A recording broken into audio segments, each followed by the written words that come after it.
You've all seen that line. It's one of the biggest memes on the internet, and with good reason. Hell, the irony in the ending of Rambo 3 has become hilarious. We had our Vietnam, that whole speech, when in the last 3 years we saw the red, white and blue hastily being torn down due to horrific mismanaged deals made with the very administration that the US invaded to remove. And before people start, the Afghanistan mess in the 21st century is not the responsibility of one politician or party. It lasted 2 decades, nobody is getting away with responsibility here. Even if it is just nice and simple to blame the other guy and lob the deaths of so many young soldiers and civilians on them. But why open with that? Because the war in Afghanistan, the modern war, it didn't destroy the United States. It didn't destroy Australia, Britain, or any of the other nations involved in Operation Slipper, or the next 2 decades of occupation and insurgency. But go back 30 years, and you could make a compelling argument that this little nation, the graveyard of empires, took the scalp of the Soviet Empire. Is it true though? Did Afghanistan lead to the dissolution of the Soviet Union? Well, let's find out. А звезды падают над Кандагаром в лучах зари. И только маме, что я в Афгане, не говори. One of the first major videos on this channel to blow up was the 20-minute video on the collapse of the Soviet Union, and how and why it happened. I argued in that video, and I still believe that the USSR ultimately destroyed itself, that its internal collapse led to it being unable to meet its international commitments. I stand by this, and even though that video gets accused every second day of copying ordinary things because we both made the same joke about a Soviet TV station, it was still a short video made based on an essay from my early days of my undergraduate degree. But a topic that large and that insanely complicated, of why an empire fell, you can't really just handwave a 20-minute too long didn't read at it and leave it at that. And so, as many of you noticed, about 6 to 7 months ago there was a playlist that was formed that's called The Collapse of the USSR. And it is in this series that is now going to be made, that is completely unscheduled, and I will go in over the next few years, so don't expect videos very quickly on this, that I will go in and examine the different events in the chain that led to the collapse of the Soviet Union. We're talking things like the war in Afghanistan in this video, Chernobyl, of course, the coups, the many coups, the gerontocracy, the stagnation, pretty much the last 40 years of the Soviet Union, and really also the Second World War, that although it led directly to its height, also played a key role in the very thing that destroyed the Union. The Soviet invasion of Afghanistan in December 1979 stands as one of the most consequential decisions in the history of the Cold War, and really in the history of the world. It's often been pointed to as the very thing that killed the USSR as well. In what began as a limited military intervention to stabilise a faltering socialist nominal ally, the intervention evolved into a protracted, costly, and incredibly demoralising conflict that exposed the fundamental weaknesses within Soviet political, economic, military, and ideological systems. Although the war in Afghanistan was not the sole cause for the collapse of the Soviet Union, it played a critical role in accelerating and intensifying the internal crises that destroyed the Soviet state. From the inside, not from the outside.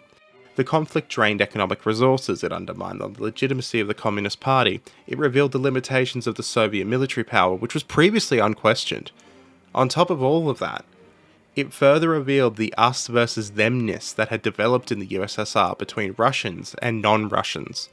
This only exacerbated the ethnic and national tensions within the Union, feeding national movements in the Union states' internal states, most notably in the Baltic states and Ukraine, which everyone talks about a lot, but what a lot of people don't realise is that the war in Afghanistan lit a fire under the incredibly large Muslim population of the USSR in Central Asia.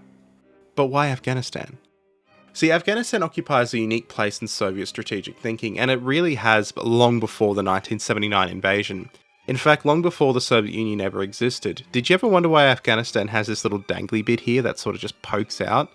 Well, this bit of land, the Wakhan Corridor, is evidence of just how much of a role Afghanistan has played in the minds of Russian political thinkers for centuries. See, Moscow, later St. Petersburg as the capital, has always had this dream, this obsession, if you will, of a warm water port. It's why when you go on Twitter you can tell who's a bot and who's not by the term warm water port. Nobody uses the term warm water port that isn't a Russian. At the time though, this was the border between the British Empire that controlled India and the Russian Empire that dominated Central Asia. And to the left of this, well to the west, you had Iran. The relationship between the British and the Russians was not entirely hunky-dory either, so even before Napoleon's defeat, it was well accepted in the halls of Westminster that Russia would be the enemy going forward. This led directly to the decision of the British Empire to intervene into the Crimean War. It's the reason Australian cities have colonial forts defending them. It's not to fight the Germans in most cases in World War I, it's to fight the Russian Pacific Squadron. It was really a worry one day in the halls of Whitehall that war would break out and a Russian army would march south through the border into India before the Royal Navy could get there, cutting off the British Empire's wealth.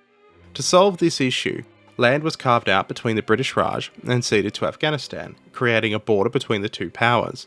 But that didn't change Russia's thought process on getting that warm water port, and Afghanistan was a stepping stone to Iran and Balochistan, two regions with that coveted port. Flash forward half a century and Kaliningrad now filled the warm water port dream, not to mention the fact that the British Empire was so long gone in the region it wasn't funny. But Afghanistan still remained geographically as an important location in the power struggle that was the Cold War. Located on the southern border of the Soviet Union, Afghanistan was viewed as a part of the USSR security buffer zone, especially considering Pakistan at the time was largely Western aligned. Since the 1950s though, Moscow had invested heavily in Afghan infrastructure, military training and economic development, hoping to draw the country into its sphere of influence. Unlike Eastern Europe, however, Afghanistan was not a socialist society, nor did it possess strong state institutions capable of sustaining radical political change.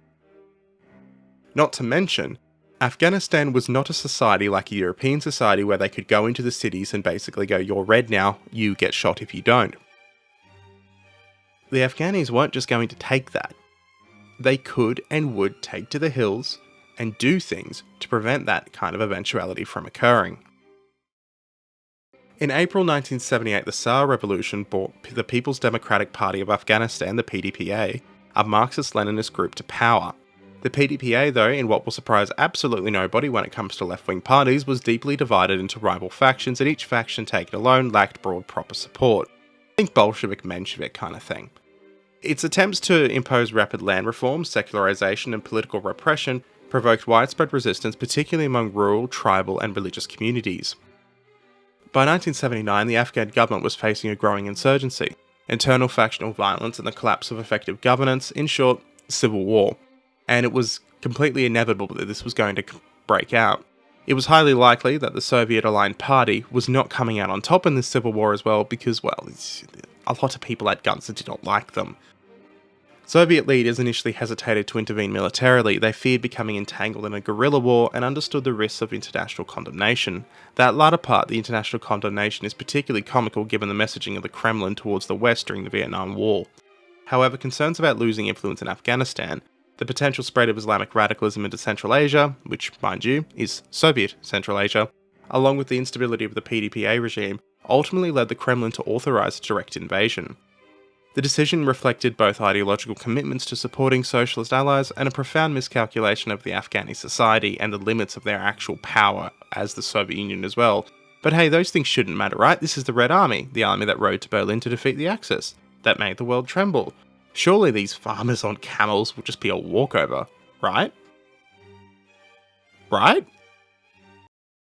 In December 1979, Soviet forces formally entered Afghanistan. In short order, they assassinated Afghan leader Hafizullah Amin during Operation Storm 333, a completely insane operation that led to over 350 deaths, including an 11 and 9-year-old kid, who were the sons of Amin. Did I mention this was supposed to be a surgical palace assault? Yeah, this could be a whole video by itself. The Soviets then installed Babrak Kemal as the head of the new government and set about undertaking a short intervention that would stabilise the country and allow him to withdraw in a few months. I should mention that Amin was a Soviet ally, nominally. In fact, when he was being assaulted in his palace, his first reaction was to call Moscow and be like, "Hey, I'm being attacked, I need help." It was only after his aides pointed out, "No, the Soviets are trying to kill you," that he went, oh no.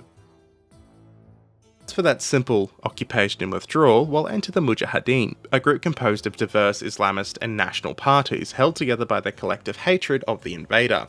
The Mujahideen quickly took to the hills, and together with their low-tech approach and knowledge of local terrain, they quickly became a powerful guerrilla army. Over time, they began to receive significant assistance from the locals, as well as crates of fancy weapons that just suddenly started appearing. These included Stinger missiles that just fell off a truck.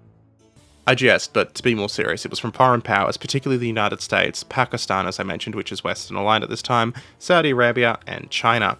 Yeah, I said China because the reality was that the Soviet Union and the People's Republic at this point absolutely hated each other, in some ways more than the United States and the Soviet Union. That leftist infighting meme is a real thing. The Stinger missile, along with the other toys that happened to appear, severely disrupted Soviet air power, in particular the fleet of Hind helicopters that were crucial in moving units around the horrible terrain. If this sounds like Vietnam RPGs and Hueys, you aren't far off. The Soviet military, designed primarily for large-scale conventional warfare in Europe, struggled to adapt to counterinsurgency operations in Afghanistan, just like the United States struggled to adapt in Vietnam. Poor morale, inadequate training, corruption, and harsh living conditions plagued Soviet troops, and when I say corruption, I mean it too. Before the invasion, it wasn't uncommon for units to sell off supplies like fuel, tools, and other equipment for a cheap buck. Not to mention, at home, you could simply bribe your way out of service. And yes, before anyone mentions it, well, the Americans did cheese their way out of Vietnam, not referencing anyone in particular, picture not related. The human cost in the grand scheme of things wasn't too extravagant though. This is after all the Soviet Union. A bit of blood is, well, not that important. However, one of the most significant ways in which the Afghan war contributed to the destruction of the USSR was through its economic impact. See, unlike the United States during the Vietnam War, still feeling the post-Second World War economic boom, by the late 1970s the Soviet economy was already experiencing stagnation and was on the brink. Central planning inefficiencies, declining productivity and technological backwardness, and an overemphasis on heavy industry along with insane military spending, had produced a systemic economic weakness. The war in Afghanistan placed additional strain on an already fragile system that Brezhnev had already run into the ground and stomped on its head. The direct costs of the war were substantial. Maintaining over 100,000 troops in Afghanistan required enormous expenditures on transportation, logistics, weapons, fuel, supplies, things like food even, across massive deserts with poor infrastructure. The Soviet Union also provided extensive economic and military aid to the Afghan government, and although the exact figures remain debated, most likely nobody actually knows due to the entrenched corruption, the war consumed billions upon billions upon billions of rubles annually, diverting resources away from civilian needs, economic modernization, and safety features in certain power plants. There's a reason why, when the manager who built the Chernobyl power plant went to build the thing, he covered the roof in tar. It's because he couldn't actually get the thing he needed to properly cover the roof properly to make it not flammable, because resources were so stretched. Afghanistan is one of the big reasons why Soviet resources became so horrifically stretched. Indirect costs were also equally damaging too. The war exacerbated shortages of consumer goods, it deepened budget deficits, and reinforced the prioritisation of military spending over social welfare. At a time when living standards were already stagnating or declining, the perception that scarce resources were being wasted on a foreign futile war that did nothing for the Soviet public other than kill its children intensified further public dissatisfaction, particularly in the already annoyed Baltic states and Ukraine. In many ways, the war can be described on the home front as the ultimate accelerant into the smouldering ember that was the Soviet Union. To make matters worse, the Afghan war dealt a severe blow to the prestige and the self-image of the Soviet military, particularly the Red Army, keeping in mind the Navy had no access here because there's no ocean, so it couldn't really do anything stupid this time. Since World War II, the Red Army had been a central pillar of Soviet power and identity. Its victory over Nazi Germany formed a core component of Soviet legitimacy, and its role as a superior military force in the world underpinned the USSR's global influence. In short, while US power may come from its money and influence, which pays for the strong military, Soviet power came directly from its strong military, which held everything else together. Afghanistan, however, completely shattered this, as the Soviet military found itself unable to defeat a determined guerrilla force. Despite superior numbers, firepower, and technology, Soviet troops failed to secure the countryside or eliminate the insurgency. The war exposed serious shortcomings in leadership, training, intelligence, and morale. Hazing, drug abuse, fragging, and desertion became widespread problems within the ranks, and in just over a decade, that reputation gained from storming Berlin was effectively wiped out. The psychological impact of those failures was profound too. Returning veterans known as Afghanistan brought home stories of corruption, incompetence, senseless violence. Many had struggled with physical injuries, trauma, and social alienation. You think the VA is bad in the US, it's got nothing on what the Soviets were doing to its veterans. Their experience contracted with official propaganda though, and it undermined the myth of Soviet invincibility in military arms. As confidence in the armed forces declined, so too did the faith in the broader Soviet system, because if a man on a horse in the mountain could defeat the Red Army, Well, why can't we do it? With the prestige of the Red Army in tatters, the Communist Party of the Soviet Union also suffered. It became very clear that the decision to invade Afghanistan was made by a small group of aging leaders without public consultation or meaningful debate. As the war dragged on, the gap between the official rhetoric and lived reality became increasingly apparent. The words coming from the White House simply did not match with the reality, and people began to see through sensationalist headlines through Pravda. State-controlled media initially portrayed the intervention as a limited mission to assist in a friendly government. Casualties were downplayed, and the true nature of the conflict was concealed. But here is the big but. As the numbers of dead and wounded soldiers grew, secrecy became impossible to maintain. Funerals, rumours, and personal testimony amongst friends and communities revealed the human cost of the war, fostering cynicism and distrust towards the authorities that in the late Soviet Union was already paramount. The war also heightened the broader problem of political stagnation. The Brezhnev-era leadership appeared incapable of acknowledging mistakes or adapting policy. This rigidity reinforced perceptions of a disconnected and unresponsive ruling elite. By the early 1980s, the Afghan conflict had become a symbol of moral and political bankruptcy in the Soviet Union and the Soviet leadership, all part of the great big lie of Soviet prosperity. The chickens were coming home to roost. Above all, the issues that this invasion laid bare in the USSR, though, beyond a shadow of a doubt, the most impactful were the social ones. This conflict touched millions of lives, directly and indirectly, and intensified social problems that the state was ill-equipped to address. Do not underestimate the power of music during this period. There is a reason why the Soviet Union went out of its way to ban music and the arts that they didn't like. Songs like Hello Sister, Don't Tell Mum I'm in Afghanistan, became so dangerous to the Soviet state that in many ways they were more impactful than somebody walking up to and shooting Brezhnev in the head. Well, I was going to say between the eyebrows, but it's just one monolith. Casualties and veterans issues placed a strain on families and communities who were already struggling with funds, and the lack of official recognition and support for veterans was always inadequate in the Soviet Union, leading to resentment and protest. And further issues arose too, because with the lack of a VA at all, lack of any kind of veterans affairs that were any kind of competent at all, I mean, we like to rag on our ones in the West here because they are pretty bad. But the way that the Soviets treated their people after this war was so bad that drug addiction, particularly heroin use, became second nature to many of these soldiers because they had easy access to narcotics.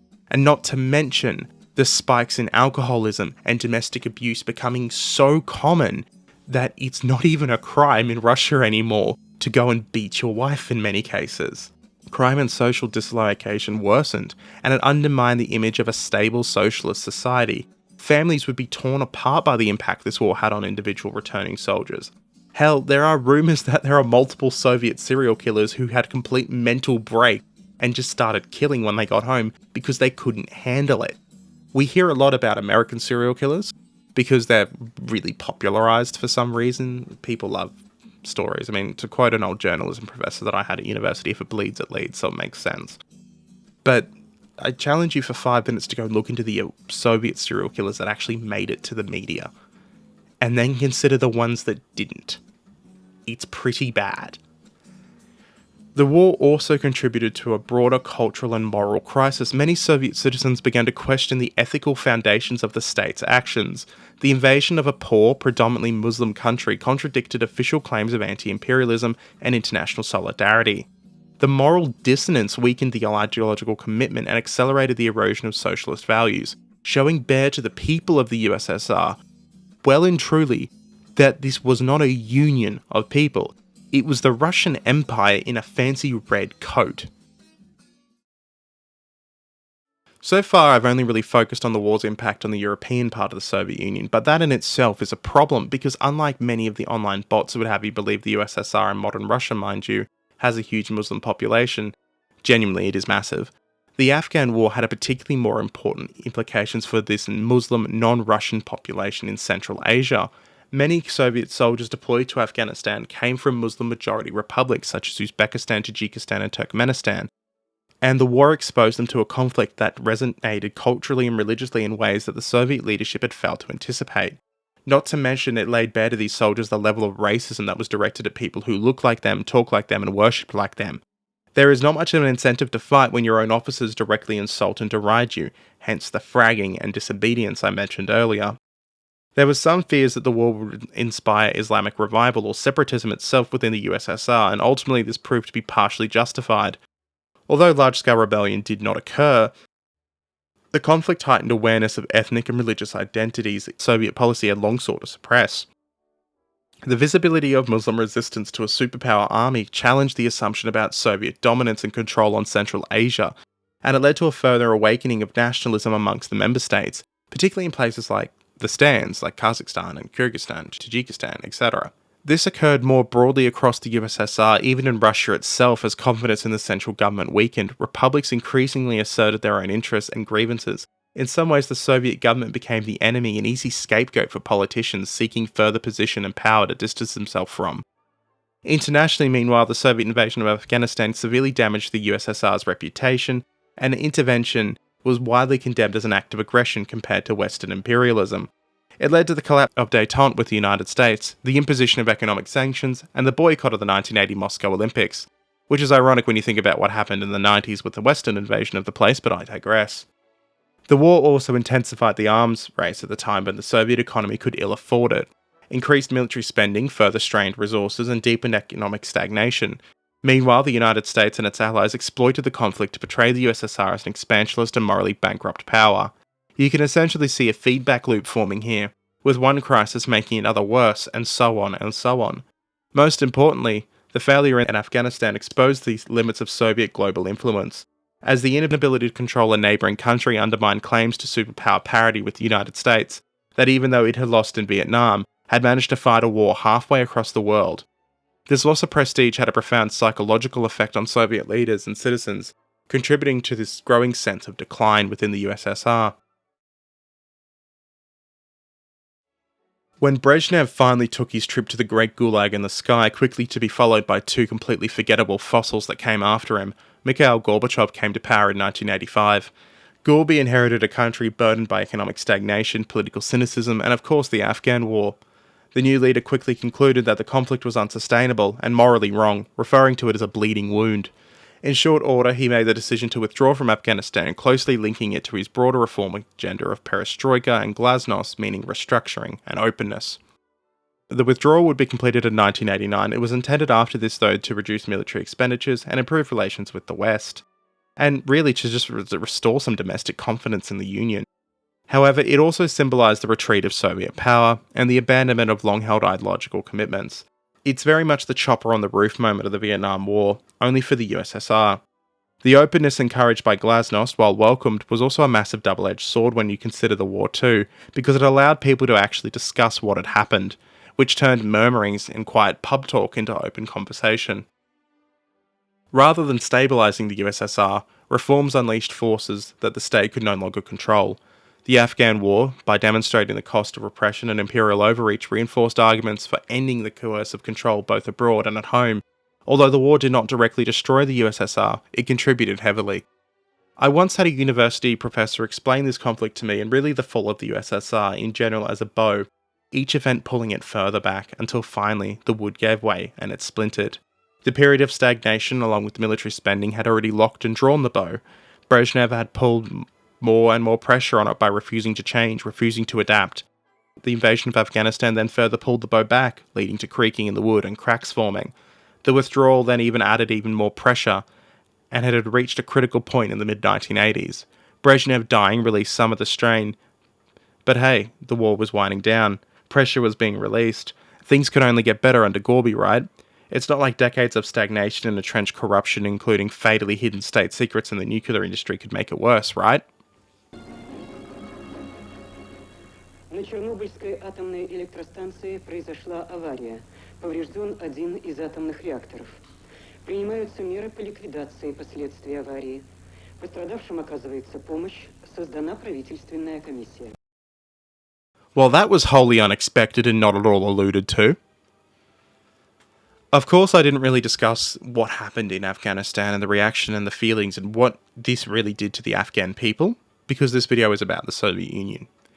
that is something that was done intentionally, and one day I will maybe come back and I will talk about what's happened to Afghanistan because of the Soviet invasion, because a lot of what's happened to Afghanistan and the situation it's in now, well, the responsibility is both that of the Western powers and also that of the Soviet Union. And really also the British Empire and also Afghan local rulers. There's a lot of people who are responsible for what's happened in Afghanistan. And this is one of the key reasons in the modern day. Thank you all for watching. Like, comment, subscribe, shout out to my patrons and channel members, and let me know if you want more videos fleshing out the collapse of the USSR. This is really a video to test the waters, and I'm judging how this video is received, and if it gets at least 50 to 60,000 views, then yeah, that'll directly impact as to whether or not I make more videos on the topic, and how fast I make them. Thank you all for watching again, Happy New Year, and I'll catch you all next time.